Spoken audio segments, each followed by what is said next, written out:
The Thumble Gadget Podcast, a podcast about ideas, creativity, and innovation. Hello, and welcome to the Thumble Gadget Podcast. My name is Rich, I'm a design engineer, and I'm on a mission to interview interesting people. I want to meet the people who come up with new and exciting ideas, the innovators. In this episode, we will be sort of continuing with the theme of the first two episodes. Dr. Bob Parkinson is a rocket scientist who has had a very interesting career in the space industry. He's tied to Alan and Richard, my previous guests, by the fact that he also played a part in the HOTOL project, which was a British attempt to build a reusable space shuttle in the 1980s. When I met up with Bob to interview him at his home, I knew that I'd come to the right person to ask about creativity. It turns out that Bob is something of a painter, and many of his creations are up on the wall around us. I asked if I could share some of these with those of you listening to this through YouTube, and I'm pleased to say that he agreed. In this interview, we talked about Bob's career, HOTOL, but also about creativity in general. I think he had some very interesting insights to share. So, here it is. I'll start by saying thanks for agreeing to do this. And as we've already just established, you are a genuine rocket scientist. So let's start from there. How did you start out on that kind of career path? Where did you start? Yeah, when I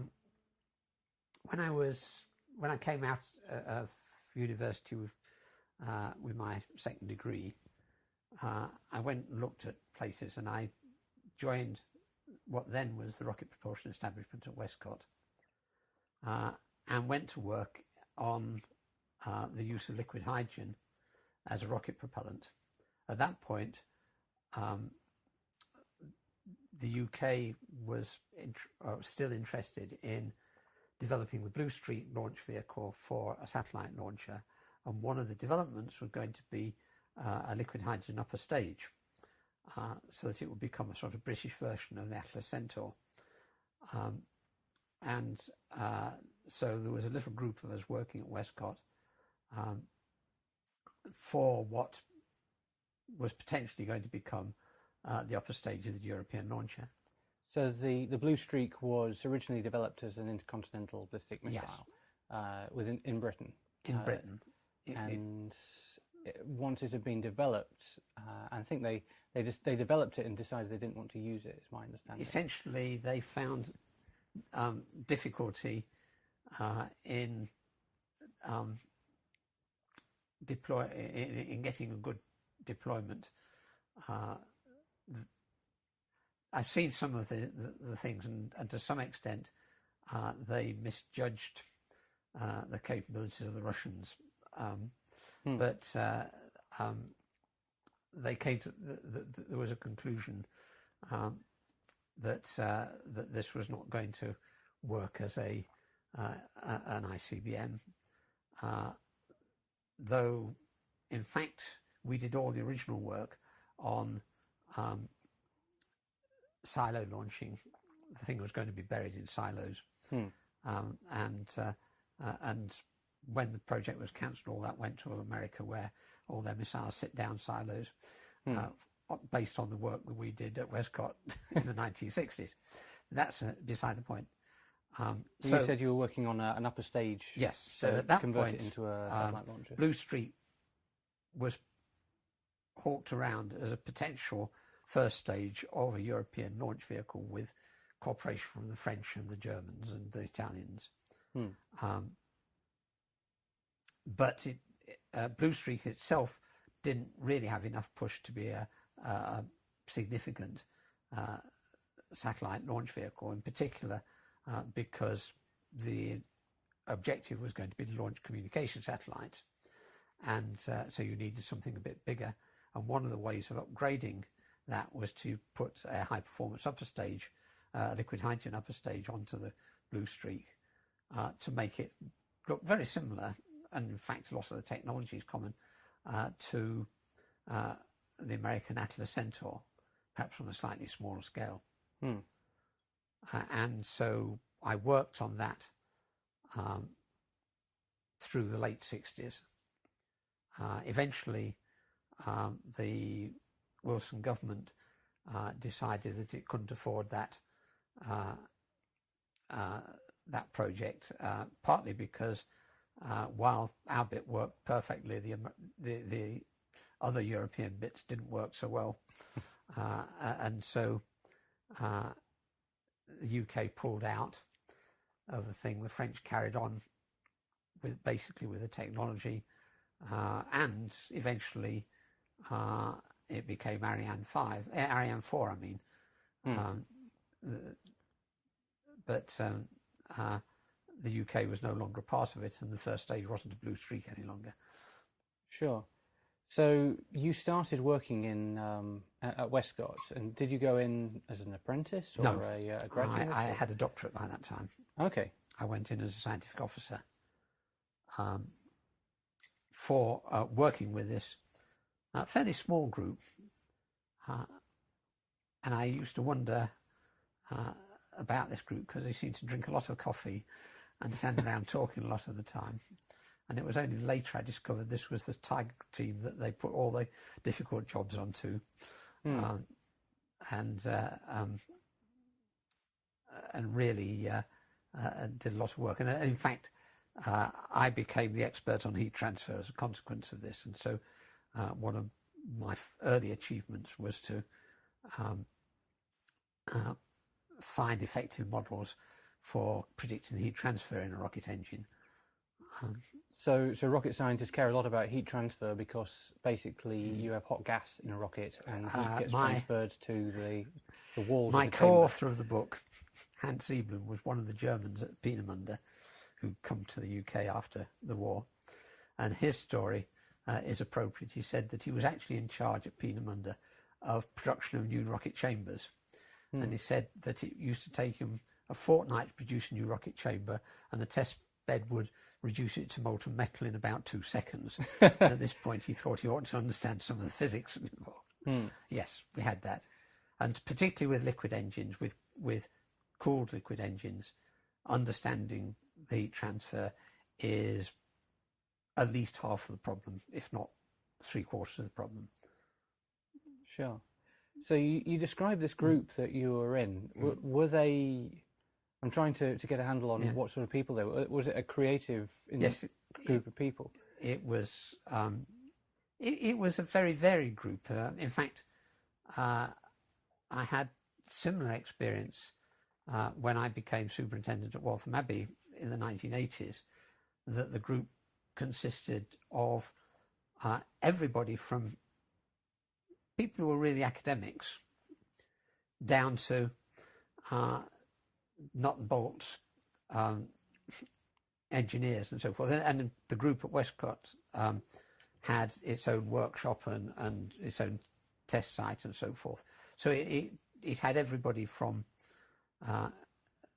ivory tower academics down to practical experimental people. We had one there. Again, remember the story. One of the people who was my experimental officer for a while, if he wanted to work out, if he wanted something made, and in particular, one of the things that we had made was a experimental liquid hydrogen tank, and it needed an instrumentation stack in the middle of it. And he wanted to know kind of how big this ought to be and so forth. And his trick for doing it was to walk into the workshop, look for something that looked about right, and then measure it. This was then sent off to Hawker Siddeley, as they were at that time, as a high precision, carefully calculated thing. But he was that sort of practical person. If he couldn't make it himself, he worked out how he would make it and then told somebody else. That's sort of been my experience as an engineer, that you'll make a very, very vague guess at something, and then you'll draw it up as a part drawing with quite clear dimensions on it, and it would be treated as though this is the right answer that you have. Well, there is that. Some of it is a matter of the reason for that is that you may want to make another one. Yes. So you need to know what it is that you've made. But most creative activity, I do drawing, and I do portrait drawing, and I say there's always this question about, you start and you put a sort of vague line which might be a nose or something, and then you sort of correct it and make things, and at the end of, in case of drawing, the end of an hour or two, that original line has disappeared entirely, but it was where you started from. Yes, I've often found putting the first line on the paper is often the hardest line. Yes. It's because you just have to make a guess. That's right. It's worth mentioning as well some of the pictures that you've already shown me of things that you painted them, drawn them. Yes. I guess painted them. So I'll have to, if I put this up on YouTube, I'll have to put some of those in, if I may. So coming back to the group of people that you were working with then, so you said it was quite a mixture of people. Yes. And one thing you've hinted to as well, somebody else I've already interviewed, is Alan Bond. Yes. So I imagine that into this environment is where you first met. Yes, well, Alan. The story with Alan, because as this thing developed, we were doing experimental firings while Rolls-Royce got their act together and started to build the real engine. So we got a lot of data and it needed reducing. And so one of the things that Rolls-Royce did was to send down in those, none of this is sort of digital age. This is the age of wiggly lines on strips of paper, which were measured with a piece of graph paper and so forth. And so they would, a group of young ladies would come down and do this, accompanied by a young engineer called Alan Bond. And all being youngsters, similar, we had fun together and did various things. And one of the things that developed out of this was a recognition between Alan and myself that we had very similar interests and so forth. We were both space cadets and interested, and that kind of lasted throughout the rest of our working lives. Basically, we never worked. I think I'm correct in saying that we have never worked for the same company at the same time. Technically, we've worked for the same company, but Alan had left British Aerospace before I joined it. Okay. And so forth. But we would meet at meetings and swap ideas and talk to one another. We were both active within the British Planetary Society. In the I have to get my dates right in here, but in the middle of the 1970s, we had this crazy project called Project Daedalus to look at whether we could actually, instead of doing silly things like going to the moon, actually send a probe to a nearby star and so forth. And Alan, together with Tony Martin, started that. But to some extent, that had occurred because of something I'd thrown away with Alan.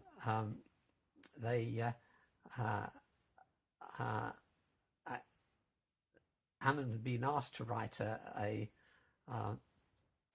paper or an article for spaceflight that was on the possibility of interstellar flight.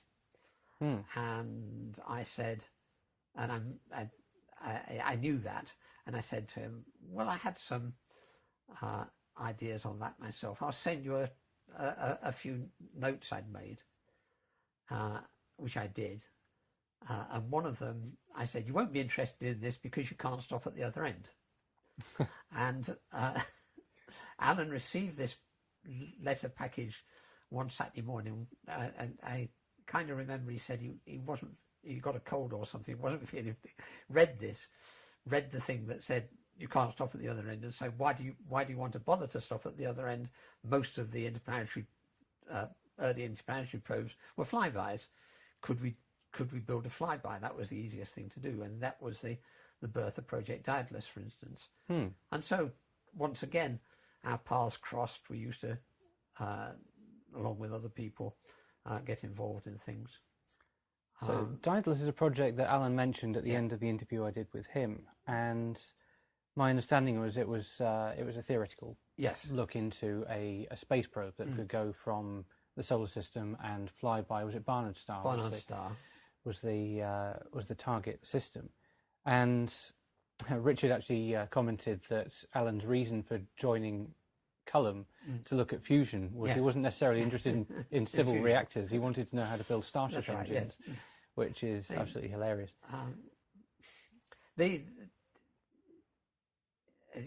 will link back to something that you will ask in due course about creativity and so forth, and where ideas come from and so forth. And to some extent, this is characteristic of one or two people from whom the real ideas come from, which is you get interested in things because they're interesting, not because you can see a future in them or because they're going to make you a fortune or whatever, but just because the idea is interesting and you want to know whether it works or not.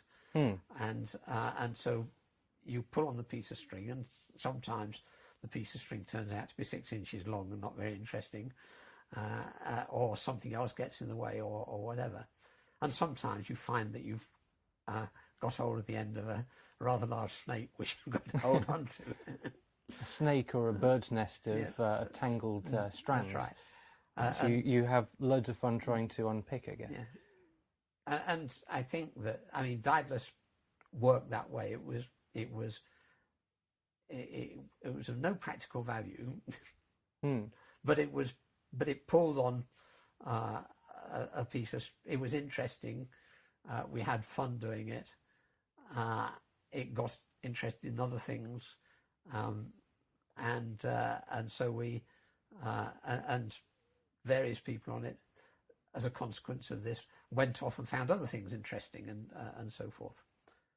Well, it's interesting because you never know what ideas you'll end up moving on to, because my understanding is that HOTOL came from looking into, I think it was a nuclear propulsion system.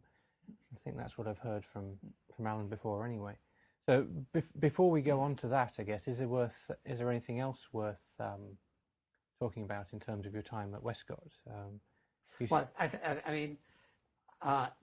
During the time I was at Westcott, I did everything. Nowadays, when I talk to my students, give them the lecture on propulsion, the first slide says everything in this lecture series I've done personally, apart from nuclear thermal propulsion. Okay. So what you're getting is my personal experience. I worked on liquid rockets until 1971, I think. I worked on electric propulsion, the early days of iron motors and resistor jets and so forth. I worked on solid propellants for most of a decade, looking after solid propellant design. There wasn't much I'd not done by the time I left Westcott, and I then went to Waltham Abbey in 1980, largely because I was told to, in a subtle way, in that I got to a point at Westcott where I had to get, this is where it gets taken, had to get an SPSO position to move any further. Okay. There weren't any SPSO positions.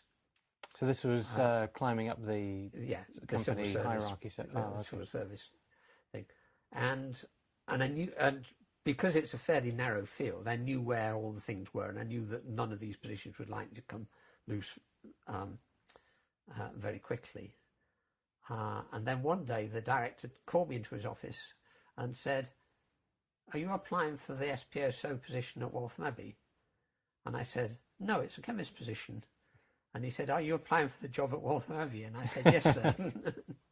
So I then went off and for 2 years bossed a gang chemists, not having any experience with chemistry at all, apart from knowing that if you mix two things together and lit them, flames appeared. From a career point of view, it was interesting in having to look after a lot of people who were better than me at everything. That is, having to manage, and a mixed group of everybody from theoretical chemists to chemical engineers who were looking at propellants and so forth. And so you learn a lot of management skills that way that you wouldn't otherwise have had. But at the end of that period, it was kind of apparent that that job wasn't going to last. And the way that the scientific civil service worked is if they made your job redundant, they then could send you anywhere.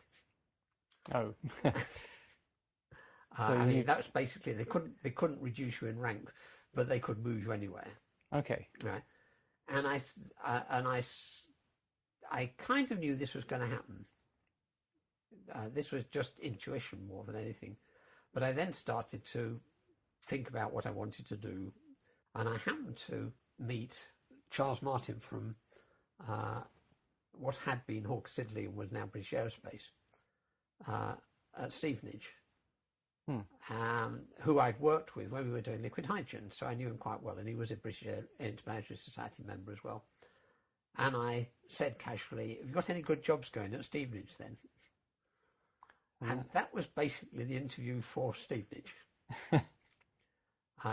It took something like 6 months before I actually moved. And in fact, for most of that period, I had to kind of keep it quiet, what I was about to do. And it got slightly embarrassing at one point because they wanted to send me off on something and it wasn't going and I knew that if I did that, I was going to come back from it and immediately leave. But until British Aerospace actually formally offered me the job, I couldn't say I'm going. So anyway,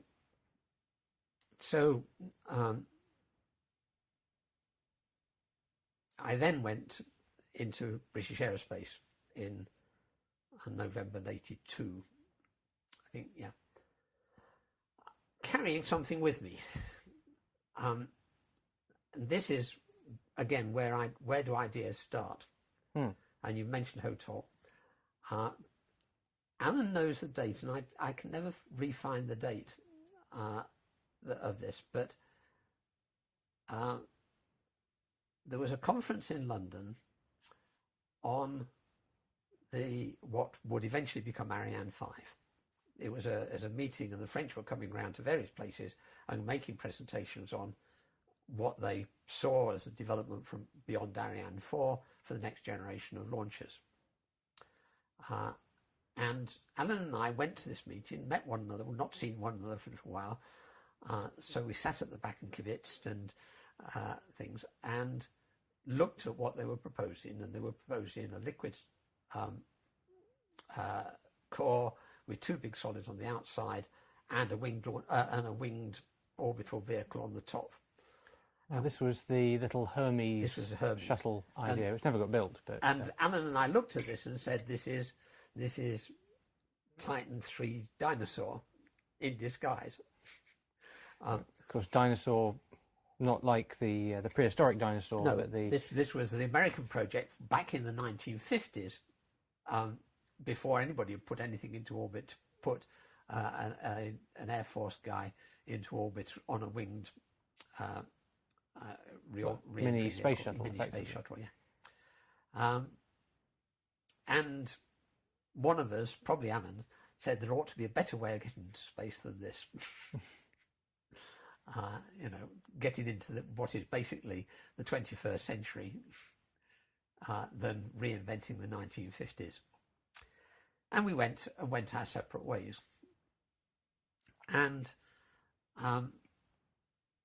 in simple terms, Alan started to think about engines, and I started thinking about vehicles and doing odd little sums in my spare time. And being in charge at Waltham Abbey wasn't really occupying me as much as it might have done, so I had a chance to look at things. And somewhere in the summer of that year, Alan rang me up about it or rang me up about something, and I asked me a question, and I said, I've been having thoughts about that idea, and he said, so have I, and I said, we ought to get together and talk about it. And this was as I was about to leave Waltham Abbey, so I actually had a fair bit of leave I had to use up before I jumped ship. And so about 2-3 days before I was due to go to turn up at Stevenage,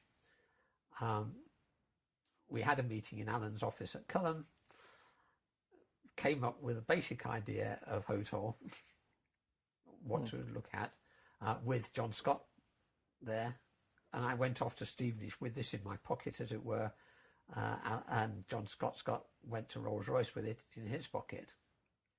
And there's one other little bit to this, because I had friends at Stevenage, but it was difficult getting going. It wasn't their principal area of interest there. I always tell this story that the first day in, before they give me a desk, I'd been handed a stack of paper about 1.5 inches thick, with the words, you need to look through this today because you're in Toulouse tomorrow. Oh. And I went off to this meeting in Toulouse.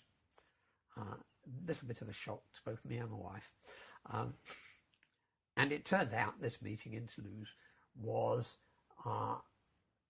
the beginnings of ESA's interest in the space station. Okay. Right. This is the International Space Station. What became the International Space Station. It's a long way back at this point. That just people throwing ideas. Because I was a space nut, I could hold my own in this company, and generally make friends. And the way that the space business worked,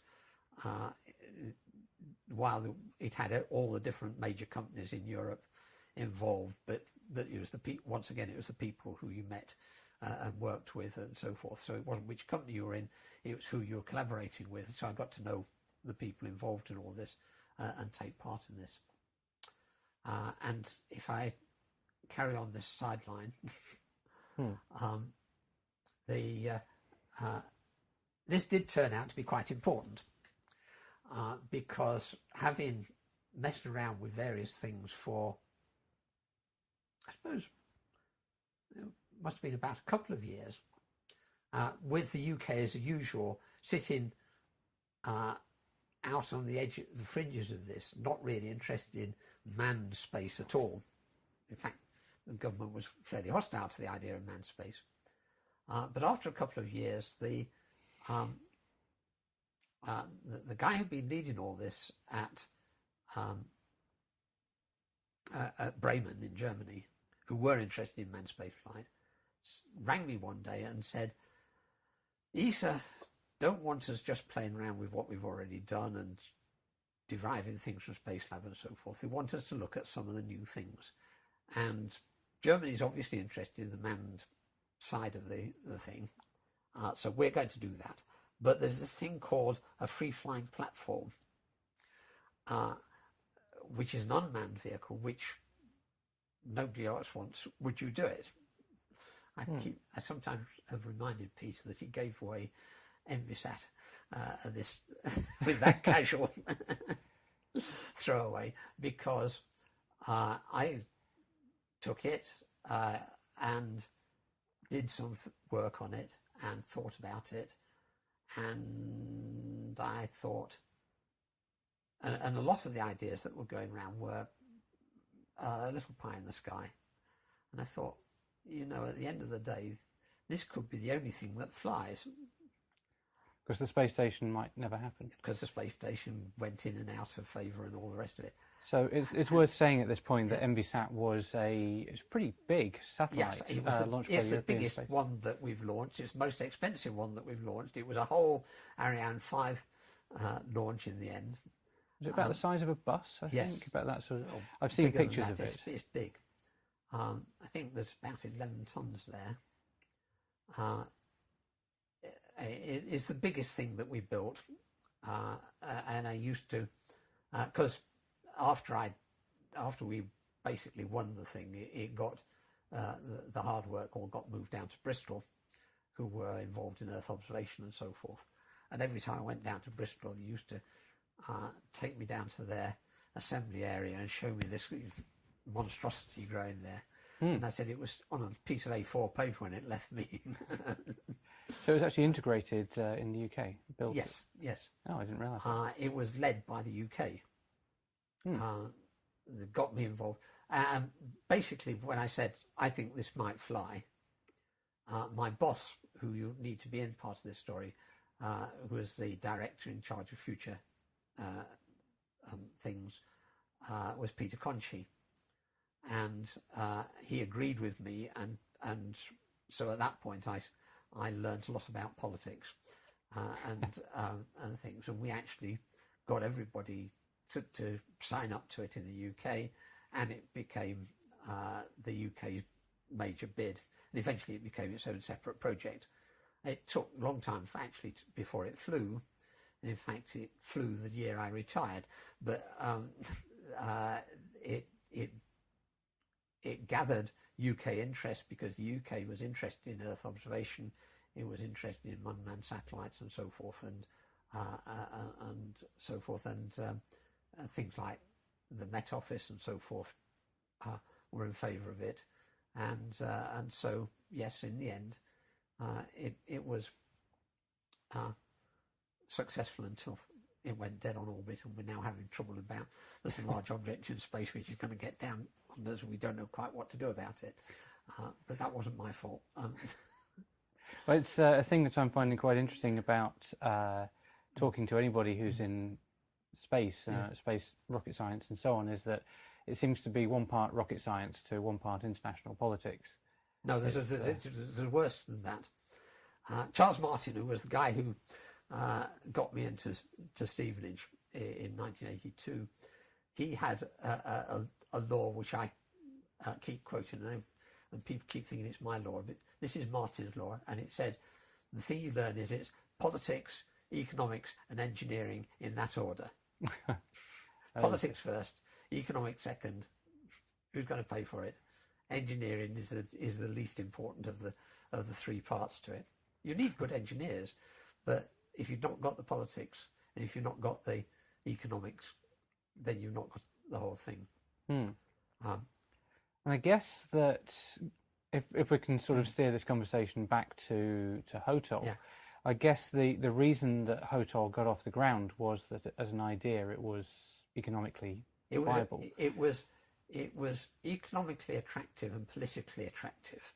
And once again, Peter Conchie is involved in this because I said I went to Stevenage with it in my back pocket, and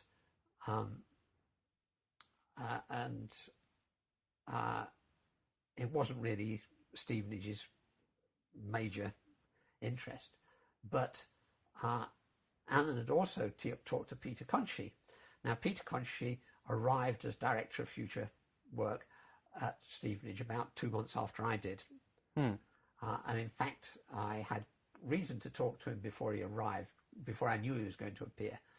And he'd already talked to Alan and knew about HOTOL. And one of the things he wanted to know when he arrived was what I was doing and so forth. Just quick, was it called HOTOL at this point? That's Peter Conchie's fault. Okay. What we called it, because I was kind of I was looking at vehicles, and I was trying to put some sort of vehicle together. I didn't know a lot about aerodynamics, really. And in fact, later on, again, almost by accident, I got to know the people at Bristol, the advanced aircraft people at Bristol who'd worked on Concorde, and they actually put the final shape of HOTOL together. But I was thinking of something with some sort of variable geometry, and knowing Barnes-Wallis had this idea that you could steer everything by variable geometry, which would have made control surfaces easier, we kind of called it Swallow at that point. Okay, as a tribute to Barnes-Wallis's work. I'm trying to imagine this meeting. So that whether the three of you in Alan's office, yes. at Column, you, John Scott, yeah. and Alan, and did he just produce a cycle diagram and throw it on the table and say, "Here's what I've thought of"? Or I can't remember. I mean, you're thinking of a structured meeting, and that's probably a mistake altogether. It's going back to creative people again, isn't yes. it? Like to throw structure because and one of the problems is, particularly with Alan and John and myself, we kind of already know what the other's thinking. You only need a little clue. So if you'd had your tape recorder there listening to it, you wouldn't have made a lot of sense probably. It probably didn't keep to the subject very long. What we needed to know was where we got to in the various things. I had understood by that time that if you're using air breathing propulsion, and I had no idea what sort of air breathing propulsion, that wasn't my worry, then you didn't need to go very fast in order to get a substantial improvement in the performance of a single stage orbit vehicle. And so the question would be whether the improvement that you got in terms of what you could carry was all going to be gobbled up by the engine or not. Basically, if you've got an air breathing system, if it goes sort of Mach 3, Mach 5, then there's an increase in the amount you can get into orbit, but some of that's going to be taken up by the engine you need to get to Mach 3 or Mach 5 or whatever. So that's kind of the trade-off. Alan also was working at it from the engine point of view, realised that if you could get an engine which you would... I think John Scott had the thing that eventually encapsulated. He said, if you look at what other people are trying, it's a Smithsonian orbit. You have a different engine for every phase of the flight. And so you've got an example of one of everything. Whereas what Alan had seen was that you could actually integrate an engine into something so that most of the engine was used most of the time. Or at least half the engine was used all of the time, and so forth. Now, at that stage, we didn't understand the problems to a very significant extent. We were wrong about most aspects of it, but it was your first pencil line on the paper. We got the first pencil line on the paper, and then 5 years later or whatever, we were a lot more experienced. We knew a lot about other things, and all sorts of other things had changed along the way. So what we were working with 5 years later wasn't what we were working with in this little office in Culham, and it wasn't cut and dried or anything. What we both wanted to follow the idea. Sure. To kind of see where it led to, pull on the piece of string and see what happened. So we can pick the story up. You're working for British Aerospace, yes. And was it Peter Conchie? And Peter Conchie got me some money to look at this.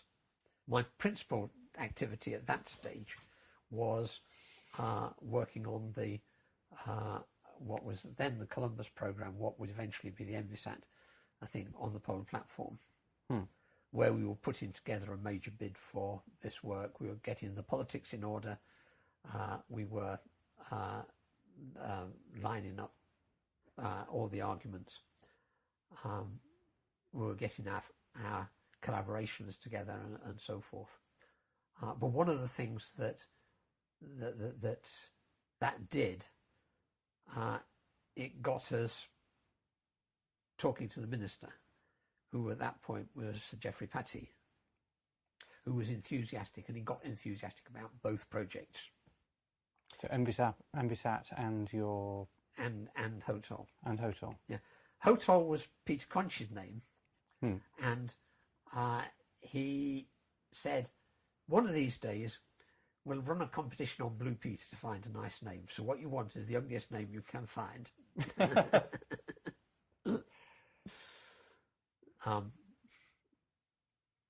So it became HOTOL because that was the ugliest name Peter could come up with. Peter was good at the politics. He needed a good engineer, but he was good at the politics. And the name stuck. The name stuck. Never. The message broke at Farnborough in the next year. We had little models of the thing. As I said, I'd met the people from Bristol, from Filton, on supersonic design. They were coming up with basic ideas there, and we had this meeting with Geoffrey Patty, and the head of British Aerospace was Sir Raymond Ligo at that time, and Sir Raymond, again characteristically, said, "I like this idea, it's worth £1 million of my money, how much are you prepared to put in?" Who was he talking to at that point? The minister. Okay. Right. So what year was this? Just trying to get some kind of... I lose for years. 84, 85. Okay. Yeah. And got Rolls-Royce to come into the thing. So we got, I think in the end, £3 million worth of funding. The problem is that the CEO of British Aerospace doesn't have money. It's other people's money. It's other people's money inside the company. It's the company's money, and that is already allocated and so forth. And therefore, finding his £1 million worth of money or whatever meant that he had to find somewhere in British Aerospace with £1 million to put into the thing. And to some extent, it was an aircraft project anyway. Where the money was Wharton, the military aircraft side. So what actually then happened was that the project manager and the central core of this went to Wharton, with Stevenage and Bristol being bit players in the thing. But as a consequence, it was a fairly thorough look at the aspects of the problem. We had a lot of interesting problems because essentially we had four cultures there. We had military aircraft culture, the Filton civil aircraft culture, the Stevenage spacecraft culture, and Rolls-Royce. So and three different cultures within British Aerospace. Yes. As well as the Rolls-Royce people. And they not really work together, and they use different terms for things and all sorts of things. So there was a lot of spilled blood before we all got our act together. We actually had to learn about how everybody worked and so forth. That was something that Richard said, actually, that he really enjoyed just working with all of these very, very different people. Different ideas, different ways of working. Yeah. That went on until 89, I think. We knew we got problems. We couldn't... one of the problems that we had, the political problem, was that for reasons largely unknown to us at the time, though I now know a little bit more, the Ministry of Defence had classified Allen's engine design. And to get the politics right, we had to get other people in Europe interested in it. To some extent, the French were a loser to start with because they had their own ideas about the future and weren't going to listen to anybody else. But other people in Europe, we were basically going to say, we've got this idea for a new space plane with an engine we can't tell you anything about, which makes it very difficult to sell. Especially as it's the engine that enables the thing in the first That's right, place. yes.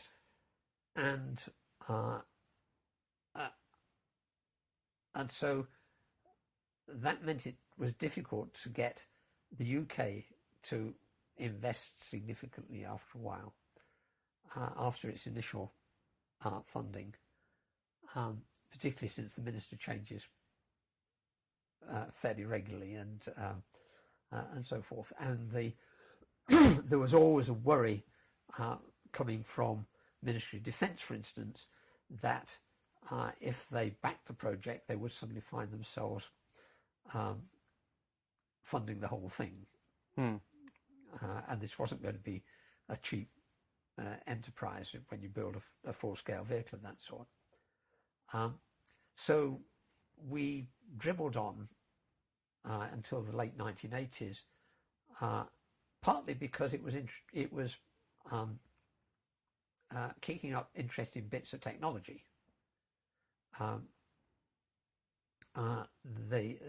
Wharton got interested because it became part of their technology program. They were looking at thermoplastic, carbon reinforced plastics, so they could do repairs on Eurofighter, for instance, and so forth, and all sorts of other things like this. So we kind of dribbled on. But it was obvious after a while that we had some major issues, and we didn't have the funding to do any more. And in 1989, I suppose it was, in the middle of this, the project manager at Wharton had a heart attack and died. So we were left leaderless as well. That's not good. No. And the project kind of fizzled out at that point, and it did kind of fizzle out more than anything. I had other things to do at Stevenage, and in fact, within a fairly short time, there were other things happening. One of the things that happened, the 1989 Paris Air Show, the Russians flew in Buran on the back of an Antonov 225. Buran being the Soviet space shuttle. Space shuttle, yes. And I got an invitation for a couple of us to go and visit them at the Paris Air Show. And actually go inside this magnificent, the Antonov, not the Buran. I think it's still the largest aircraft that's It still is flown. the largest aircraft that's ever flown, and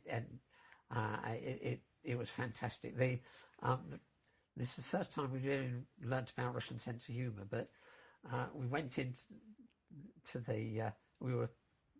went across the barrier and we were ushered into the inside of this thing, and they turned around and said, "Welcome to our dance hall," because it's enormous echoing chamber in the middle of it, with what is basically a loft ladder leading up some meters into the ceiling, that where you climb up to get into the driving seat and the cockpit all above this.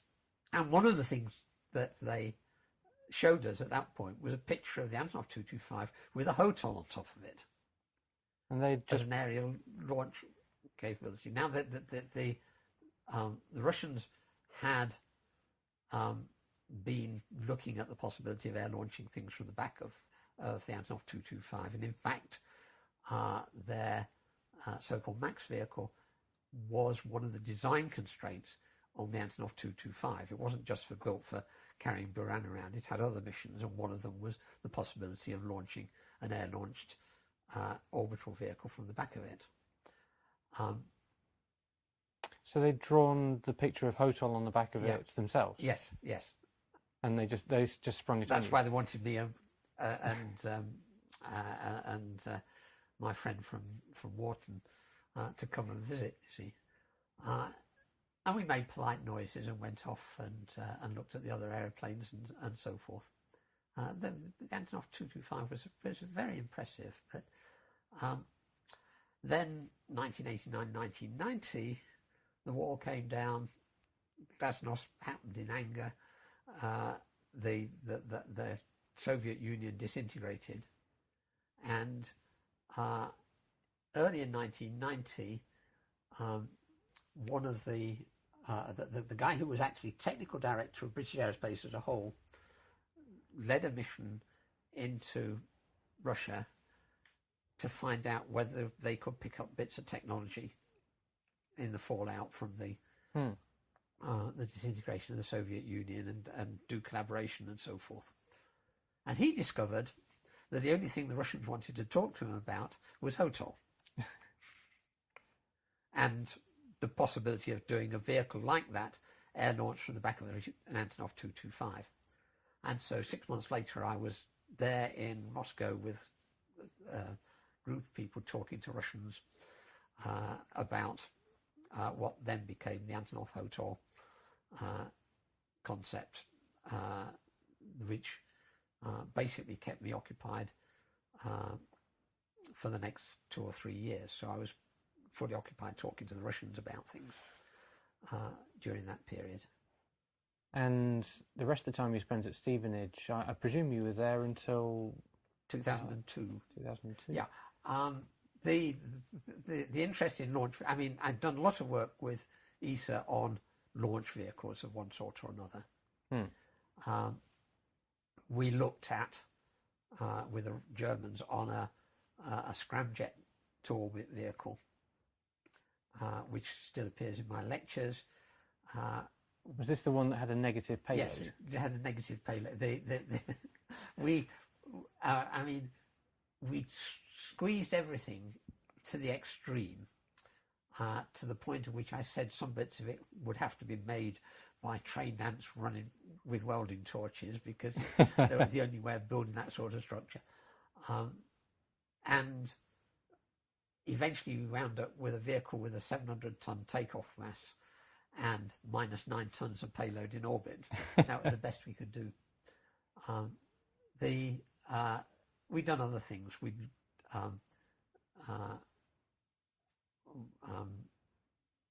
looked at this air launched thing in some detail.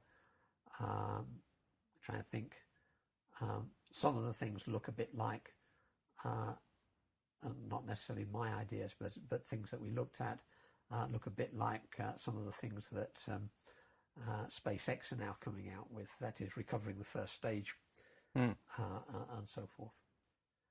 But the interest in future or economical launch vehicles in ESA wasn't really very hot in that period. They had problems of their own. Future launch systems weren't a major feature on that.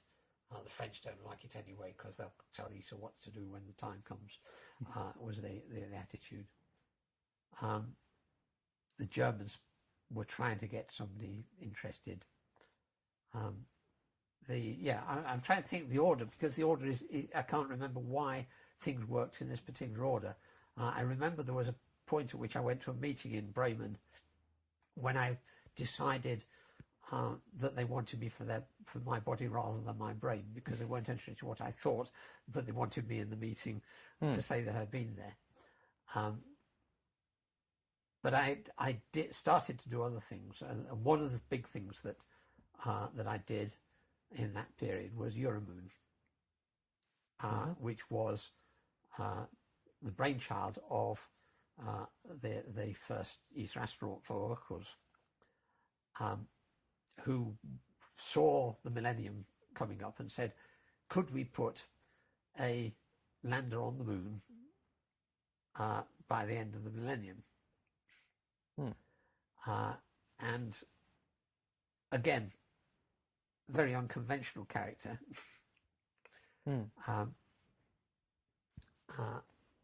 He did all sorts of things. He was interested in wind power for generating electricity, but not wind power on turbines, wind power on kites, which keeps coming up. One of these days that's going to happen. But anyway, he, being unconventional, rather than getting ESA to run their normal thing because the timescale was too short, he got together a collaboration between ESTEC and various industrial people in Europe, various industrial companies. Well, I know how this came about. And I got sent on this thing from Stevenage. The way it came about, again, was odd. We had a big redundancy happened in 1992 because the communication satellite business didn't do well, and there was a big shake-up, and lots of people got made redundant and so forth. And the people from Bristol took over running Stevenage, basically. Okay. And this was not at all what would you expect to happen out of this. In the middle of this, the guy in charge of Bristol, who knew of me and knew that I was that sort of person, sent me on a meeting in Switzerland on future lunar exploration. And that was my introduction to doing things on the moon. So when the Euromoon project sort of raised its head, I got to be the Stevenage representative and effectively became the system designer on Euromoon. It was an interesting year because I would fly out to ESTEC Monday morning first thing, fly home on Thursday evening, go into the office on Friday. ESTEC, of course, is in Holland. So the first flight out to Amsterdam from Stansted in the morning, back on the last flight on a Thursday evening. But there's a son of HOTOL in the middle of this. Oh, really? Because, not through the way you think, but one of the things I brought into this that made it possible to do a lot of this on the project was derived from the way we'd run the HOTOL project. Now, Wharton, who were running HOTOL in the 1980s, had a big computer program tool there called CAPS, which allowed them to integrate the various aspects of an aircraft, the aerodynamics, the propulsion, the trajectory, the structure, and so forth. And so what actually happened to the design was that different specialities would put inputs, would put models into this big computer program. And the computer program would then optimize it, and we'd look at the answer and decide why it had gone wrong and redo our design and so forth. I think I can see where you're going with this, but because you're coming to the concurrent design facility, aren't you? Somewhere in the early 1990s, Microsoft invented Excel spreadsheets.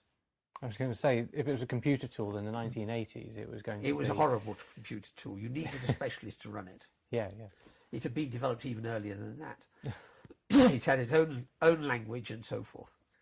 But in the early 1990s, I got my hands on, got computers with spreadsheets on them. I learned about spreadsheets. I looked at this and I said, you can design spacecraft on spreadsheets. And there's the standard book on designing spacecraft, Wiley and Larson, more or less works that way anyway, even though it doesn't mention spreadsheets, certainly at that time. So I did some original work on looking at whether we could design things or using spreadsheets. And some of the launch vehicle work we did for ESA was done on that basis as well. So I got quite expert.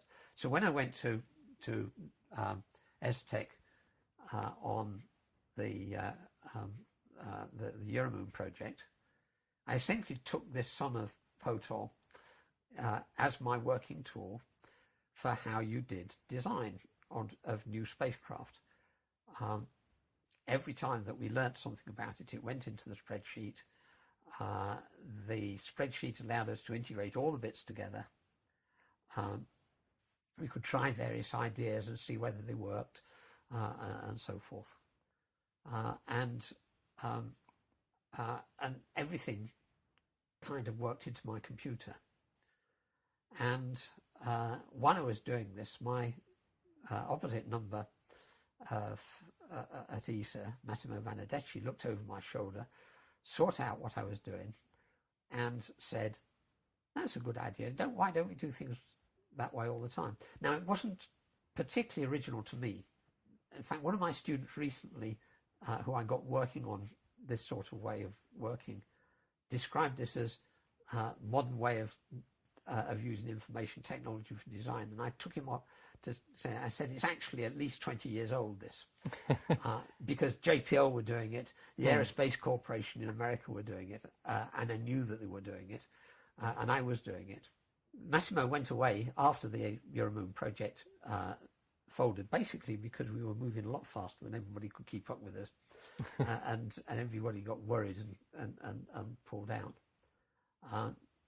because we were moving very quickly. We knew that we got to move quickly, but we were actually moving faster than ESTEC were used to managing projects, because we had answers to things before they could think up the question, basically.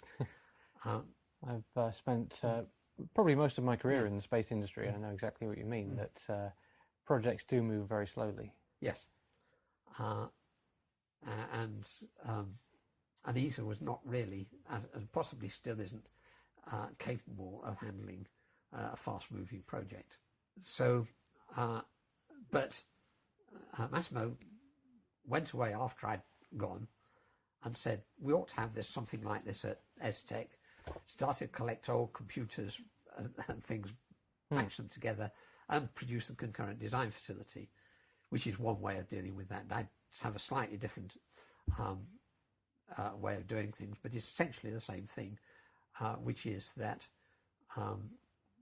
you develop systems by integrating modelers of all the basic things. And the way I tend to talk to engineers not used to this is saying, well, when you start something, you start doing sums on a piece of paper.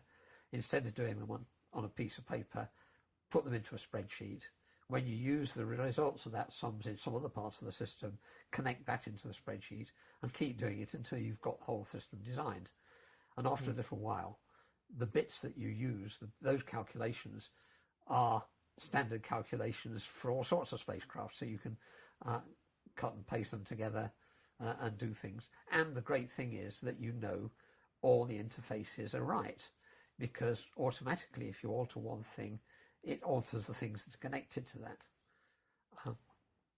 So I guess we can use this to segue into the last thing I wanted to ask you about, which is managing groups of people, particularly creative people.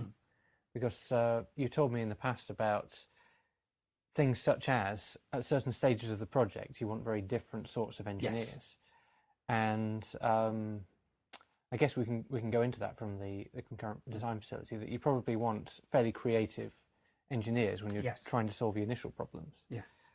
When the original, I'm not sure that the creative engineer is the right thing here, because I think, having got old on this thing, that all engineers remain creative. It's just that initially, at the beginning of a project, you have the whole universe to play with, and at the end of it, you have one 5mm bolt to worry about. But I guess Alan makes a distinction between innovation and creativity. So innovation is when you make the big inventive leaps, whereas creativity is there all the time. Yeah. Otherwise, engineers would all go and do something else.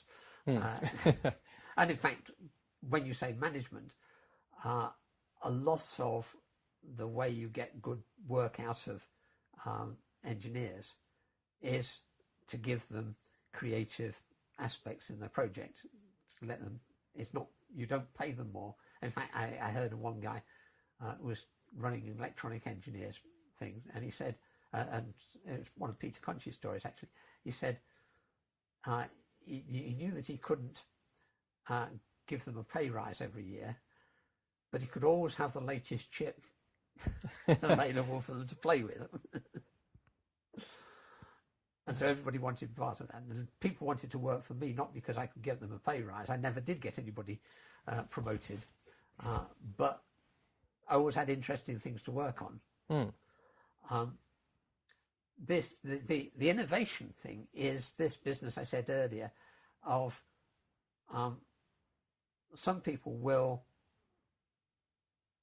be self-starting to the extent that they will find things and be interested in finding out what it is, and then later on develop into something more serious. But the play aspect is very strong in the first. HOTOL is actually an example in my business that we started, when it started, my interest was not in building HOTOL, it was interested in whether you could do something that way at all. So I was interested in the question about, could I get an air-breathing vehicle that improved me and getting into orbit? And you do that, but if you keep thinking about it, and that's another thing that happens with innovation, you keep worrying at the problem. You start to worry about, what do I mean by improve? What does it mean about this is a better way of getting into orbit? And so you then say, well, because it makes things cheaper. Right. So does it make things cheaper? How do you know it makes things cheaper? How do you calculate it? One of the things that happened to me very early on was I got driven into the business of estimating the costs of new projects. So one of the things I can do nowadays is cost estimating things we've not built yet. Sure.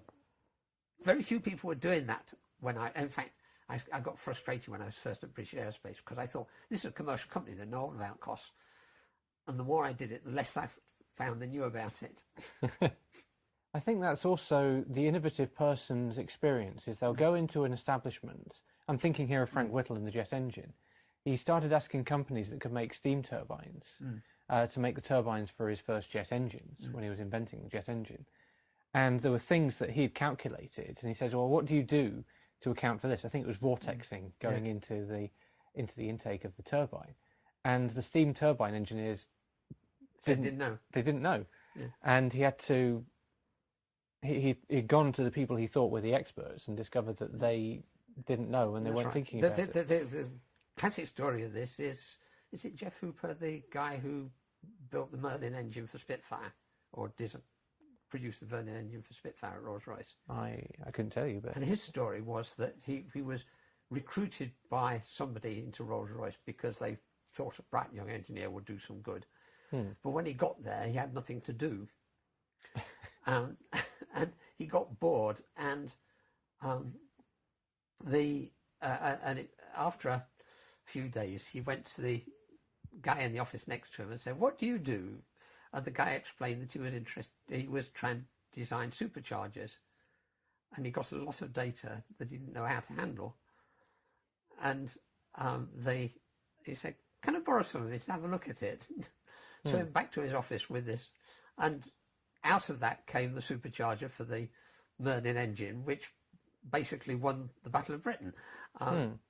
Basically because you got the right sort of guy, bored, nothing to do, finding that the person there didn't actually know how his system worked. Well, it's I think a lot of innovation probably comes out of engineers being bored. And well, Richard's a good example here. Richard Varville, he said in the interview that he was absolutely dismayed after HOTOL finished. He'd been drawing the engines for that. They put him back on what turned out to be EJ200, and he was so bored that he just had to leave Rolls-Royce and work from home. That's right. On the RB545. What then turned and into also, Sabre? it's the... I've said that in my career on a number of occasions, HOTOL being one example of this actually, is listening to somebody tell me something and saying that's rubbish. What were you thinking of in particular here? HOTOL, basically my interest was because the French stood up and tried to sell me Ariane 5 as the best thing since sliced bread, and I could tell it wasn't. Well, it's another reworked ballistic missile. Yeah, that's right. Now, that was an emotional reaction. 10 years down the line, I could tell you why. Why was that? Because I knew, by that time, I knew about costs and economics and so forth, which I needed to do in order to get the HOTOL argument going. And of course, the HOTOL argument is if you can reuse the whole launch system. Yes, but it's a lot more subtle than that. Okay. 10 years down the line. Yeah. Because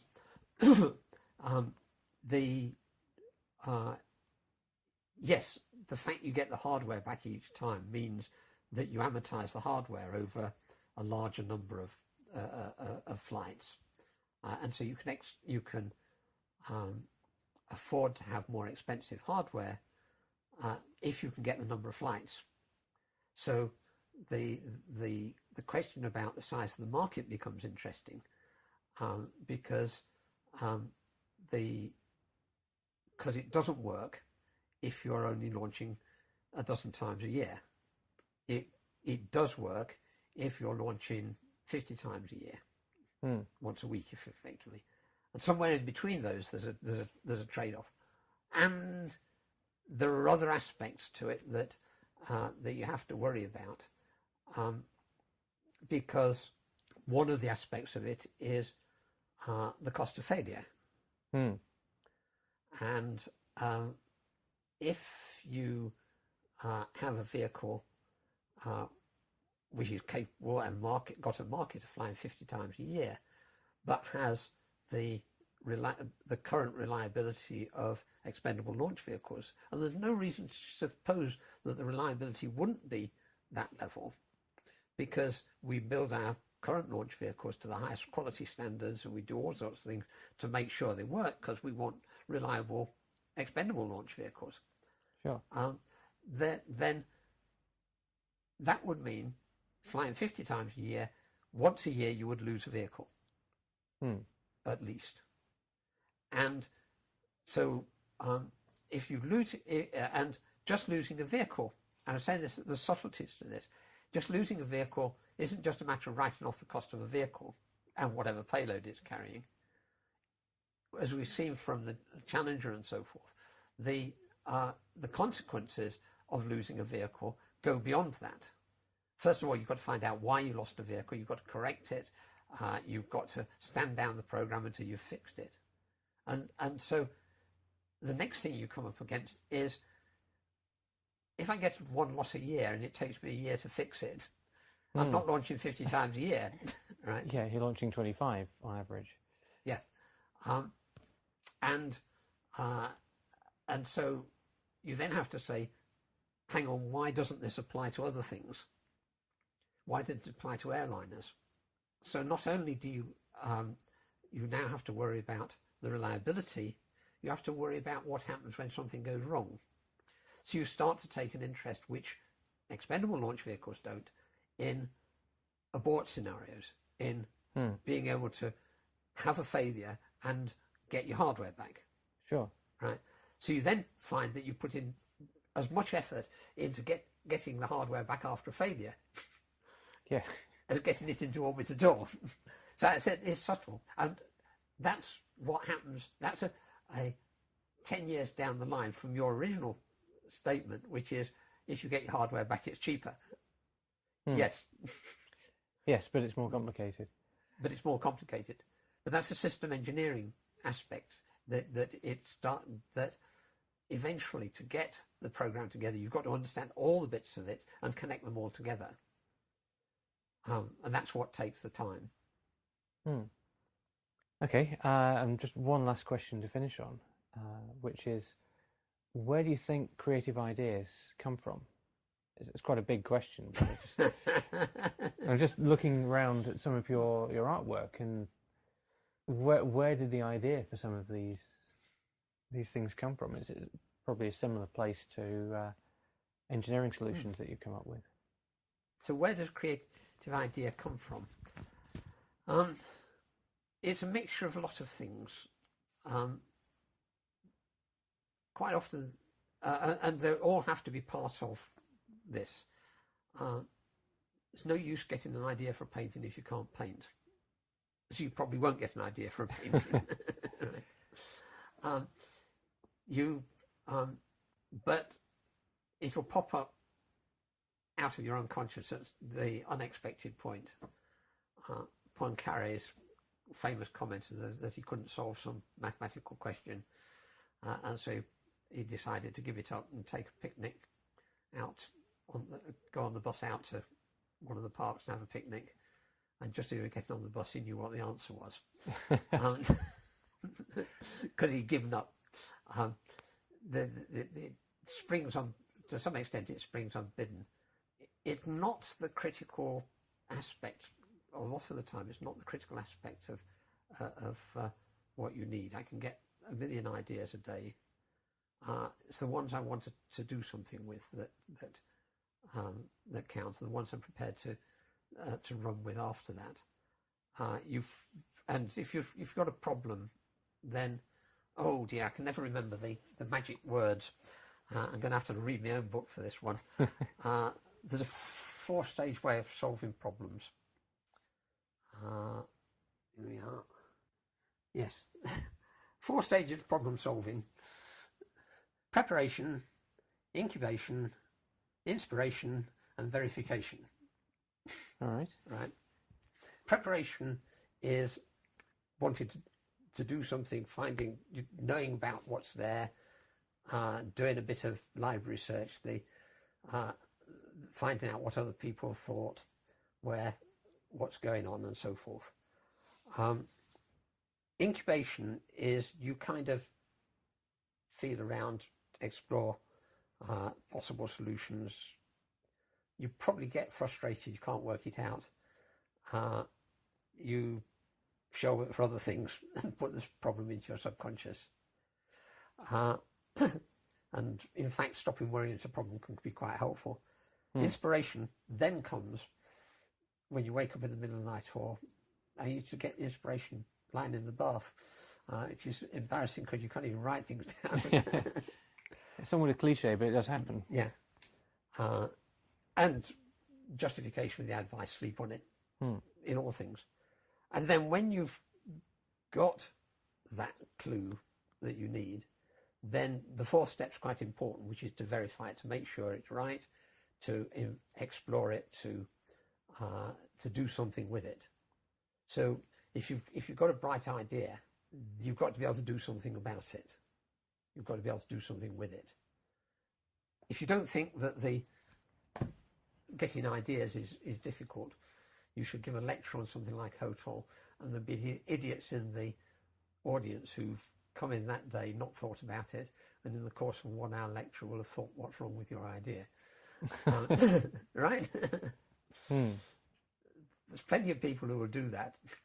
They tend to ignore the fact that you've got 10 years work on it and have thought about absolutely everything, and that you can't put everything into one. But the fact that they can sit there and come up with some inspiration in that time while listening to you shows that the ideas are easy.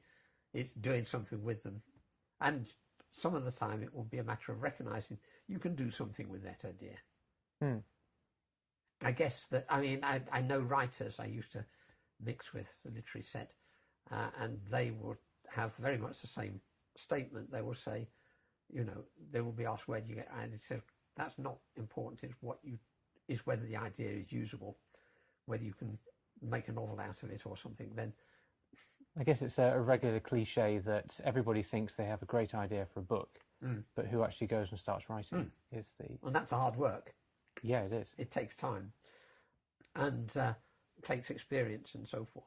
And so you'll find, I think it's probably true that, because I've seen how writers work, I know how artists work, and I know how engineers work, and the preparation, and you can't teach creativity, but practice is critical, and musicians and playing the piano and whatever, that the more you get at being able to do things with what you've got, the more the inspiration will be focused on what you need.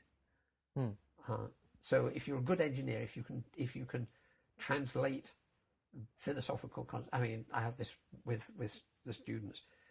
I talk to them about rockets and so forth, but the critical question is, can they take what I've told them and convert it into numbers?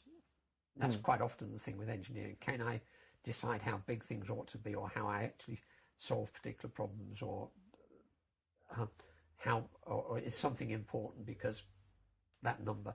So converting things from philosophical ideas, I used to say, debates about this and that, into calculations is a critical part of engineering. And that's what you need practice in. You need practice in being able to translate those vague ideas into hard evidence, as it were. If it's writing, you need to write. If it's drawing, you need to draw. If it's piano, you need to practice. So, yeah, if you want to be creative at something, then the practice is key. I guess that's a fantastic note on which to leave this interview. So thank you very much for agreeing to talk to me. And Okay. Yeah, it's been a great conversation. So that's all for this time on the Thumble Gadget podcast. Don't forget to like, comment and subscribe, and I'll see you next time.